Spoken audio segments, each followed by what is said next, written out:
Well, good morning, Coastal. How you guys doing this morning? All right, that was pitiful. That was pitiful. Okay, let's just for kicks and giggles, let's just try this one more time. How y'all doing this morning?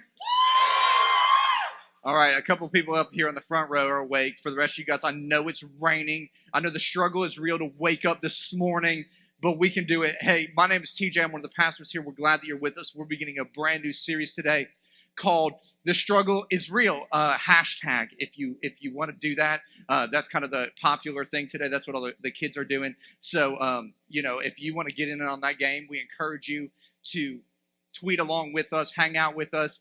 Hashtag The Struggle is Real at Coastal Church. We'd love to be in the conversation with you guys throughout this series. And so if you want to jump in and do that, that would be great.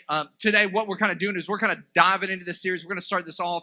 And the reality is that hashtag, The Struggle is Real, is a pretty popular hashtag because so many of us have struggles that are very, very real in our lives. Some of those are really, really easy to identify. There's some struggles that are not so easy to identify. We see the symptoms of them all around our lives, but we haven't yet been able to pinpoint exactly what the problem is. And for a lot of us, I think that when we start to discover what the problem is, and as we go through a couple of weeks here, I think week after week, you're going to see yourself identifying with a lot of these struggles. Some of the struggles, you're going to be like, I don't identify with that at all. And good for you.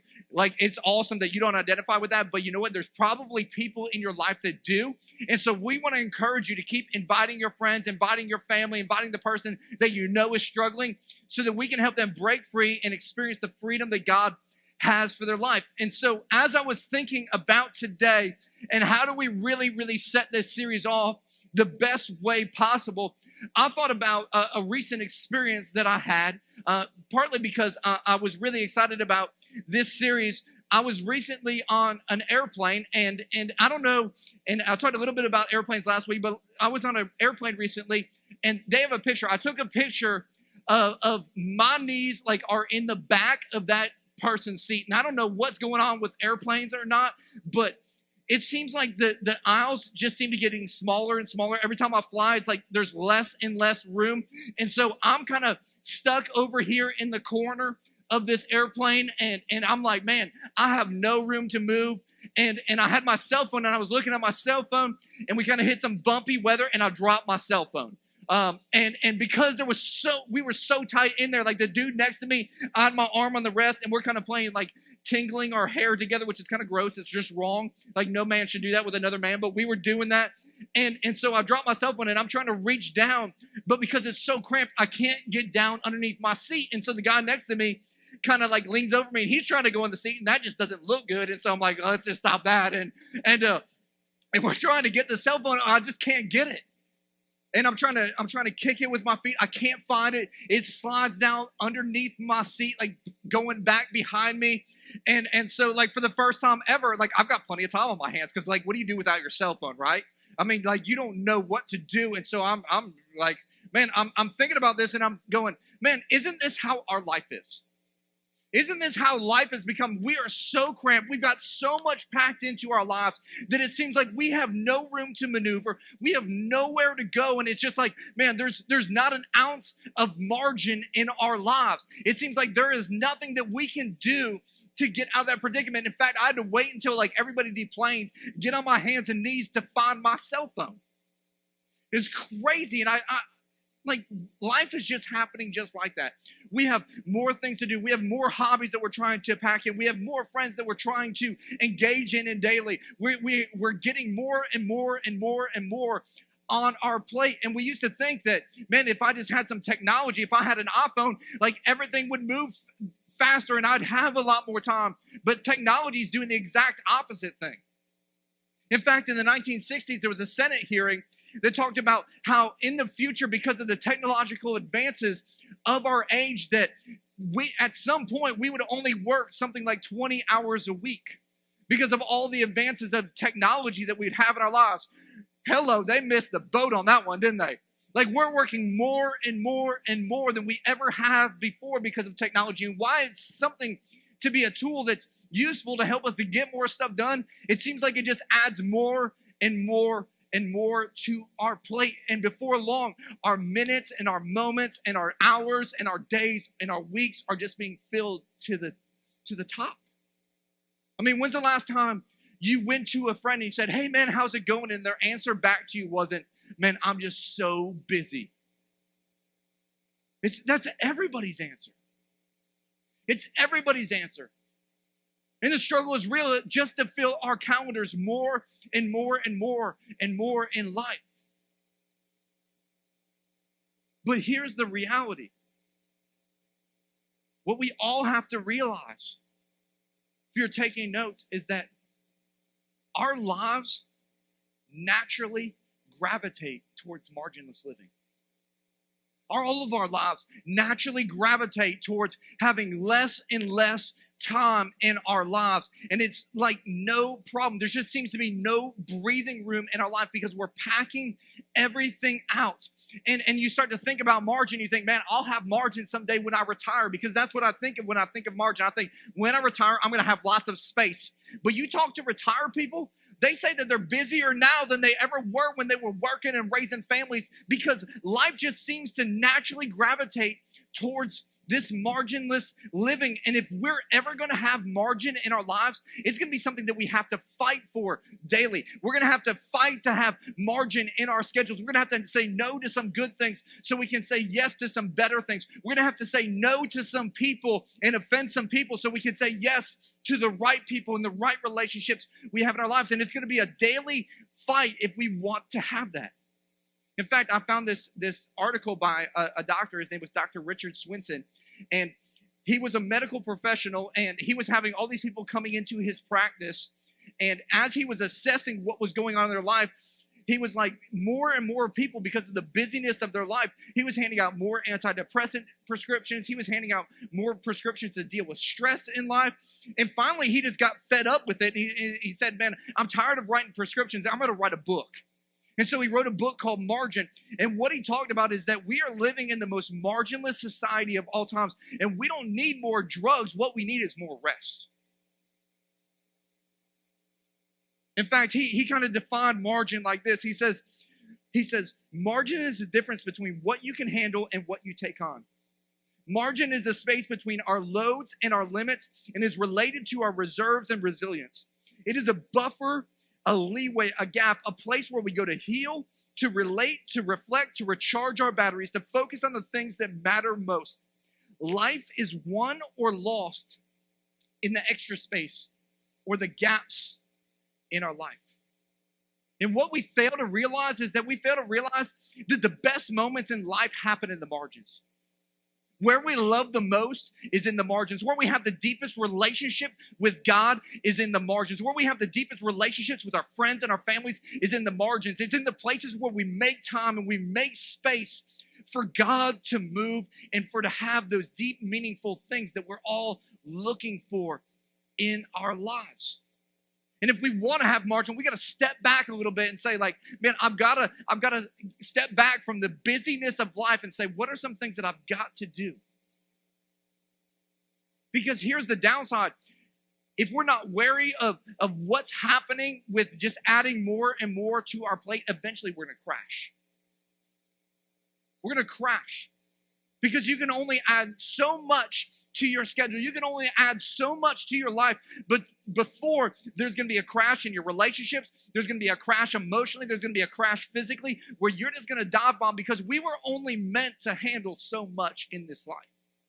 But yet our propensity is just to pack more and more and more and say yes and say yes and say yes to every single thing that comes before us. It's kind of like a branch. You can take a branch and you can bend it, and you can bend it to a certain point, and you can let go of it, and it'll go back to its original point, won't it? And you can do that a whole bunch of times, and it'll go back. But if you bend that branch too far, what happens is it snaps, and it can never go back to the place where it originally was. And a lot of us, we're at this point where we're about to snap. And Jesus talks about this because the struggle is real for all of us. And he says in Matthew chapter 11, if you have your Bibles with you, that's where we'll be hanging out today.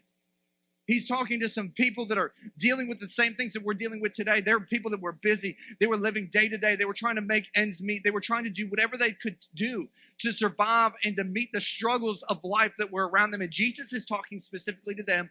And I believe that he's talking specifically to us today. And this is what he says. He says, "Come to me, all you who are weary and carrying heavy burdens." Some of you walked in here today. I know this. You walked in here today carrying some heavy burdens.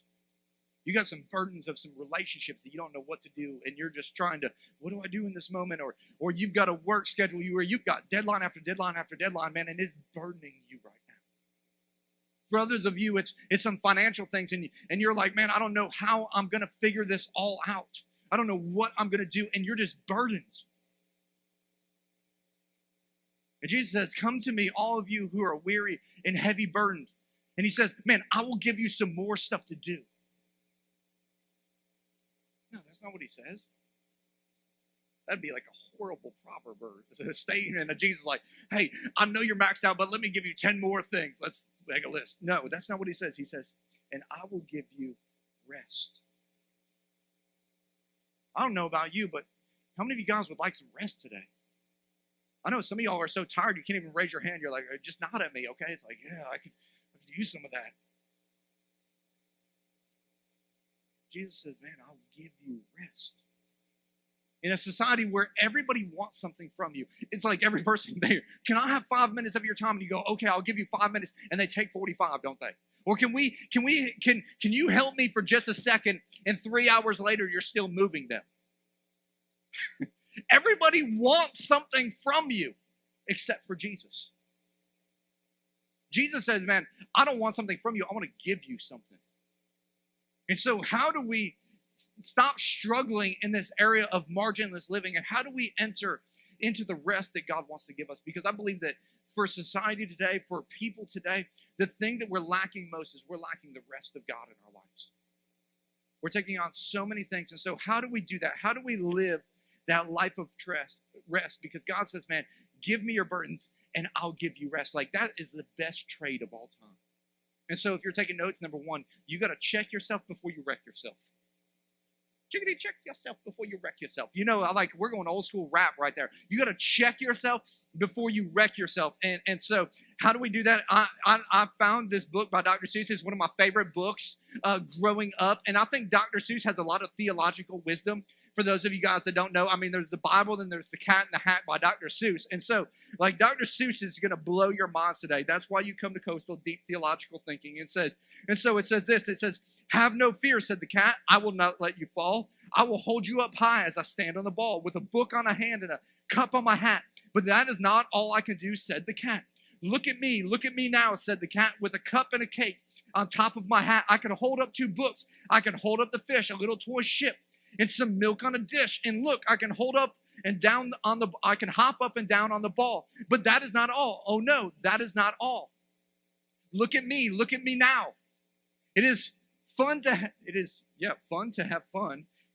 Like Dr. Seuss, 220 words. It's so confusing. Anyways, but you have to know how. I can hold up the cup and the milk and the cake. I can hold up these books and the fish on a rake. I can hold a toy ship and a little toy man. I can look, and with my tail, I can hold a red fan. I can fan with the fan as I hop on the ball. Man, I can go to more soccer games. Man, I can go and do more work. Man, I can go to this party and to that party. And you know what? I can go and I can be successful, and I can add a little bit more to my schedule, and I can not get as much sleep, and I can. Oh no, that is not all. That is what the cat said. Then he fell on his head and came down with a bump from up there on the ball. And Sally and I, we saw all the things fall.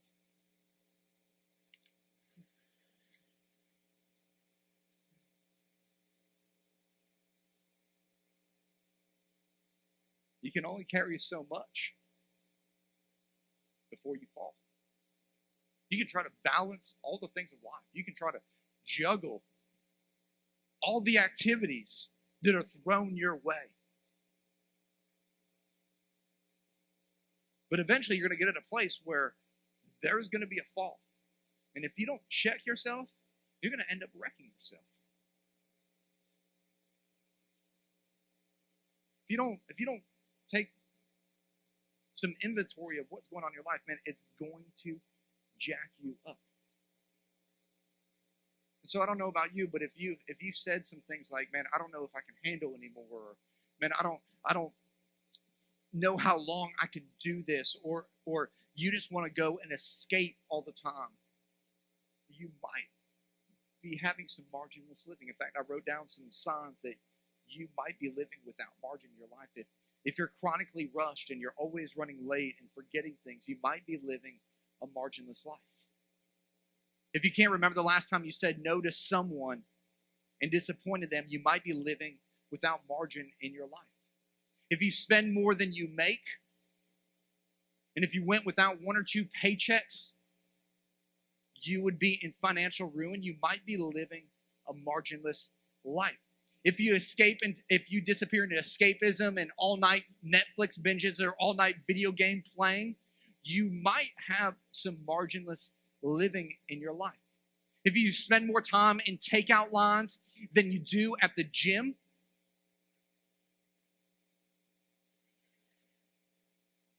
you might not be living with very much margin in your life.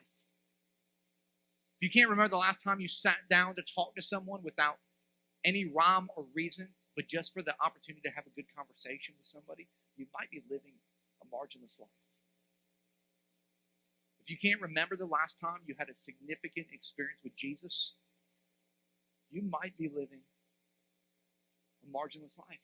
And listen, everything in our culture is telling us, add these 75 things to your life and you will be happy.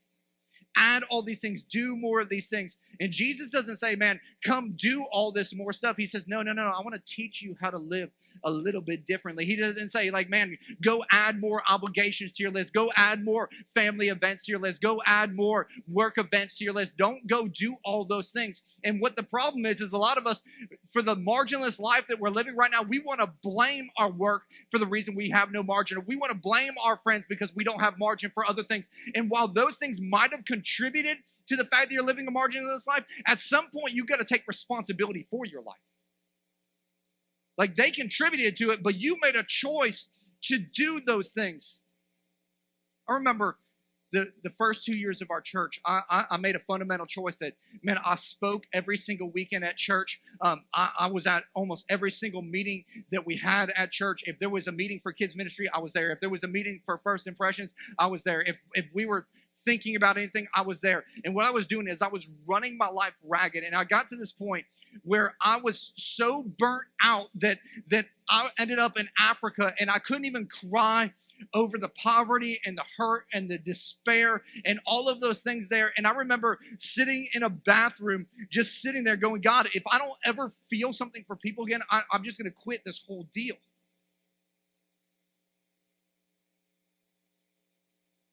And God just like literally said to me, you're out of control. You're out of control. You think you can do everything in life. He said, man, I'm gonna give you that feeling back. But next time I don't know that you'll recover this way. It's kind of like this week, my wife's in Africa right now, and she's preaching at our 2 campuses in Africa this morning. So I'm really, really excited. In case you don't know, we have a campus in Pompano Beach, but we have 2 campuses in Africa and South Africa as well that we take care of and we support. So she's speaking over there. But this week I've had her car, and I noticed a couple months ago when I was driving her car, there a check engine light came on. Anybody ever had that check engine light come on? And you're like, oh man, what's that? And you pull out your glove box and you look in there and you go like, I don't have any idea what this means. And so you just put it back in the glove box and you keep driving, right? Like you just hope, like I hope that's not bad. And so I was driving along, and because it's been on for so long, like I don't even realize the check engine light's on anymore. And so I'm just driving along, and I was driving along this week, and pretty soon another light came on there, and it was like a wrench. And I was like, oh man, that's probably not good, and like, I don't know why the wrench just came on. That's probably not a good sign. And I thought to myself, like, I should probably check that out. But you know what? By the end of this week, I was not thinking at all about that wrench anymore. Like I was just going on. And this is what happens to us in life. We get going and something pops up and it's kind of like a red flag in our lives. And we're like, oh, we should do something about that. But we just continue on. And before very long, that check engine light just becomes a part of our life. And then another light pops on. Oh, I should do something about that. We just continue on and we continue on. And more lights are popping up all the time saying like, man, check yourself before you wreck yourself. And we just ignore them. But here's the thing about your life. You're the driver of that vehicle and you have a responsibility to check out what's going on when those warning signs are going off. And I believe for some of us today, there's some warning signs going off. There's some check engine lights. There's a couple of wrench lights on. There might even be a battery light on or your oil pressure. It's about to blow. And so we got to check ourselves before we wreck ourselves. Second thing we got to do is we got to trade our burdens for God's values. We're going to trade our burdens for God's values. And in verse 29, Jesus goes on to say, he says, take my yoke upon you. Let me teach you, because I am humble and gentle at heart, and you will find rest for your souls. Sounds like such a deep rest. Sounds like exactly the thing that probably most of us need right now. He says, for my yoke is easy to bear, and the burden I give you is light. You know, this is what I know is that we all have burdens in life, and I went and grabbed some backpacks that I have because they're pretty similar. Like a lot of us, we have some burdens. We have some burdens of fear that we put on every day. We have some burdens of insecurities that we put on all the time, and we're carrying these things around.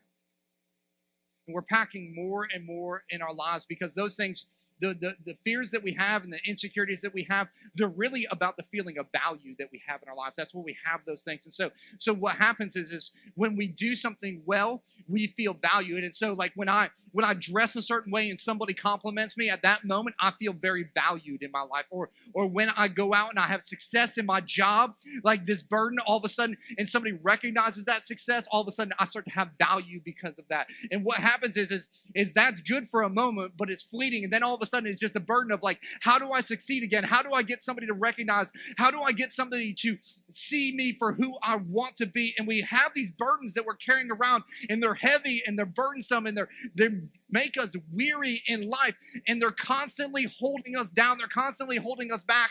And it's impossible for us to ever fulfill those things.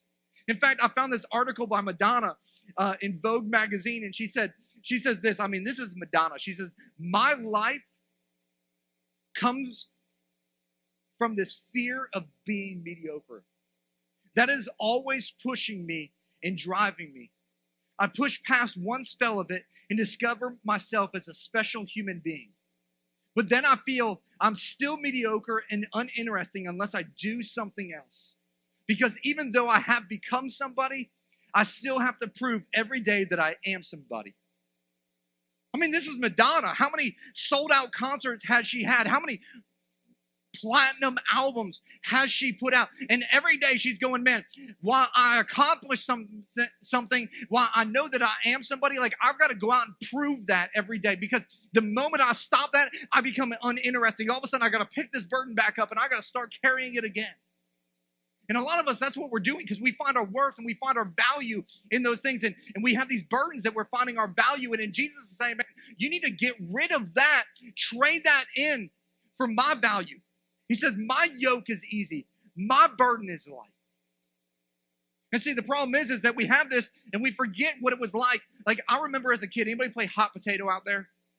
A couple of people play hot potato. It's a weird game. I don't know who came up with that. Like, the potato was never hot, okay? Like, we needed to bake a potato, put in some tin foil, and then throw it on some kids' laps and let them burn, okay? That would be a hot potato.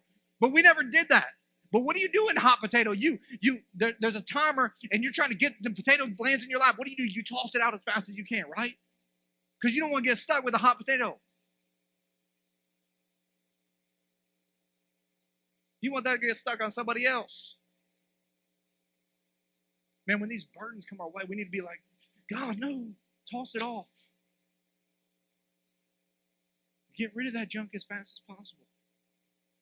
And trade it out for what God has. God says, man, trade me. I got a good trade. Pick up my bag. Pick up my burden. Pick up my yoke. It's not anywhere as heavy. In fact, it's easy. It's light. He's saying, listen, your value isn't based on how you can feel in that moment and all those things. Your value isn't based on what you can do. Your value is based on who I made you to be. And when you trust in me, it changes everything. You don't feel like you have to accomplish. You don't have to do all that stuff to feel complete and secure, because you find your completeness and your security in me. You find your true worth and your true value in me. See, what happens is Psalm 62, 1 and 2a, it says, God, the one and only, I'll wait as long as he says everything I need comes from him, so why not?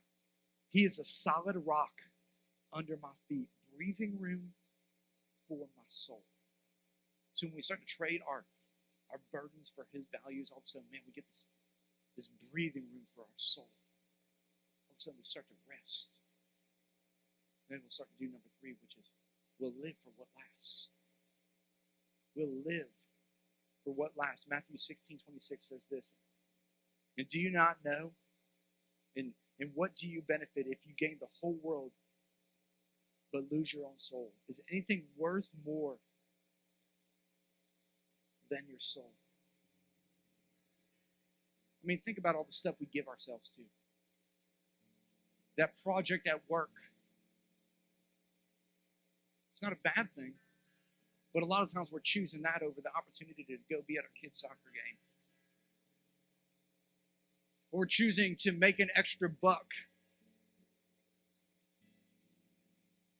rather than spending time with our family. A lot of the things that we're choosing to do aren't bad things. They're just not the best things. They're not the things that last in this life. Like, nobody on their deathbed's like, man, I wish I would have gotten in another 5 hours in the office this week. Nobody's like, man, I wish I would have bought that Louis Vuitton bag this week.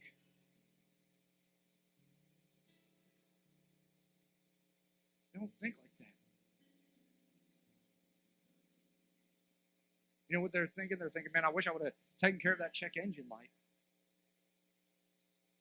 It's been going off for months and months and months, and the wrench light and the oil pressure light and the battery light and all the warning signs. So my question to you today is, what are the warning signs that are going off in your life? What lights are on today that the struggle is just real for you to add more and more to, where you need to be maybe stepping back a little bit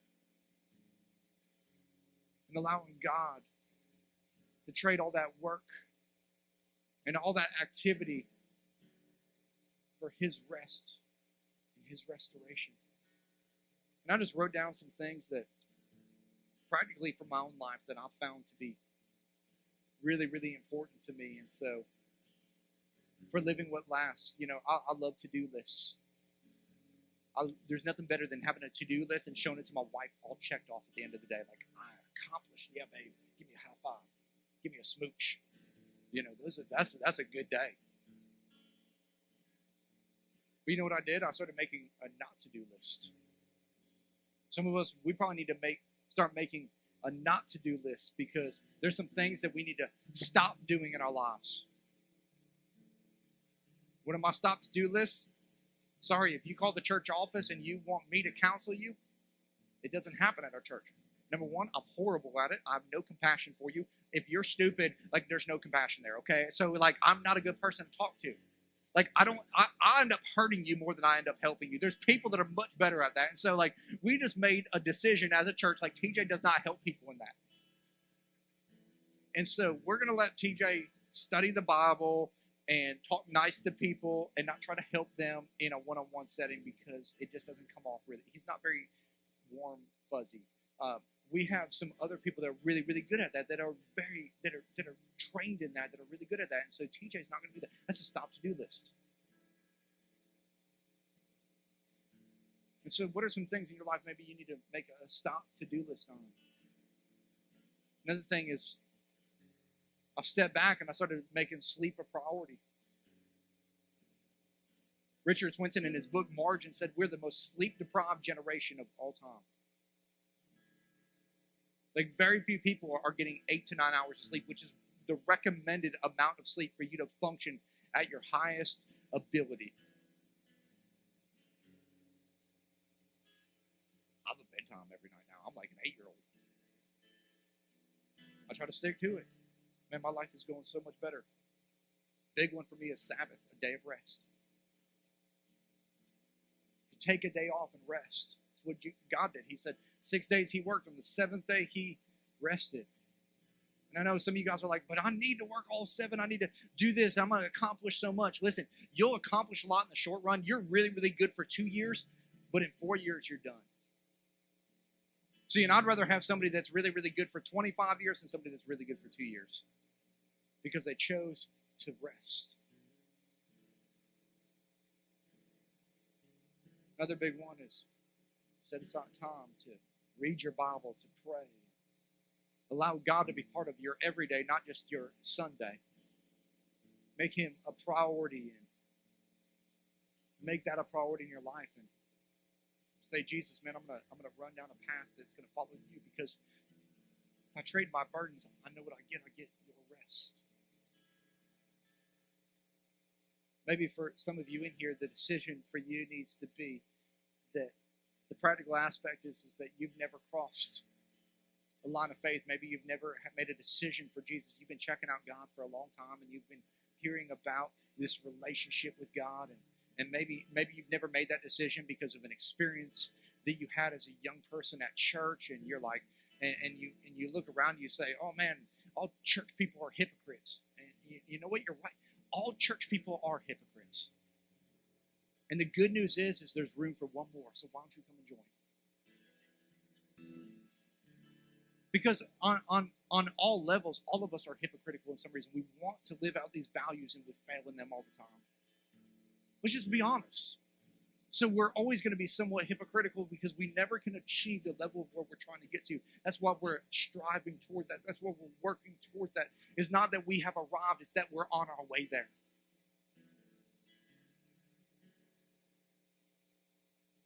And you'll never, I promise you this, you'll never find the rest that you're looking for in the margin that you're looking for without putting God in his rightful place in your life.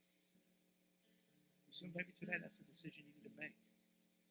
And we'd love to pray with you and talk with you. And so if you guys would bow your heads and close your eyes.